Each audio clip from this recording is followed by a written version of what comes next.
Hi everyone, this is using the restorative justice approach for behaviour. Now, when you are looking at behaviour, you need to be thinking about the ABCs. There's the antecedent, the behaviour and the consequence. Essentially, when you see a behaviour, you need to think what happened before the behaviour occurred, directly before what happened. So it could be that the child was crying. What happened before the crying? Was someone not sharing their toys? Did they get asked to do some work? Is it an avoidant behaviour, or is it an attention-seeking behaviour, or is it something else that the child is upset with? So you need to determine exactly what the behaviour is. If it is an avoidant behaviour, you need to give direction to the child. So you say to the child, I can see that you are struggling with X. What we will do is we will do it together. My turn and then our turn. So you perhaps choose a question that the child didn't want to do. You do it and talk as you do it. So say, oh, I'm going to do this, and what I will do is I will do this and then I will do that. Talk through the question and then say, okay, I've had a turn. Do you think you can help me? And we will do one together. So then do one together. And then see if the child is ready to move on to doing it just by themselves. If they're not, keep doing it together. If you can't get the child to engage, then you do need to say, okay, we will have a break, but you put a sun timer on and you say, okay, once the sun timer is finished, that's when we will do one together. So always use we rather than you and I if you can. You are a team.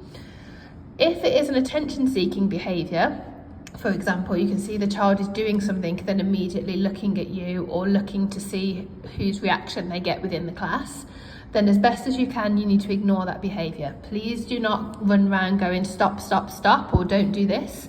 We don't need to nag them because that's giving them attention. Even though it's negative attention, they are still receiving attention. So do not give that to them, unless, of course, they are becoming completely unsafe or disruptive to the teaching environment. And in which case, you can maybe take them for a walk and again, use the timer and say, we're having a break, but by the time the timer is finished, we will come back and we will do X, Y, Z. If it's a different type of behaviour, feel free to discuss something with the inclusion team if there's something specific to you. However, the most important part of ABCs is the C, the consequence. That doesn't mean the consequence as in you were naughty, you have to have time out. It means what as adults are we doing to be able to move on from that behaviour. And that's when restorative justice comes into play. So I gave you this worksheet which explains all about restorative justice. But on the back, it gives you some pointers of how you could do things.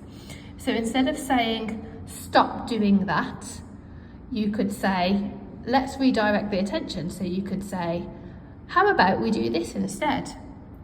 Or instead of saying, you need to listen now, stop doing that, you should listen, you could say, if you can listen closely, your attention makes a really big difference.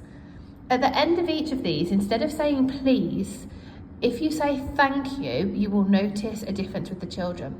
So if you say to them, line up please, you will notice something different, a more positive response if you say, line up now, thank you.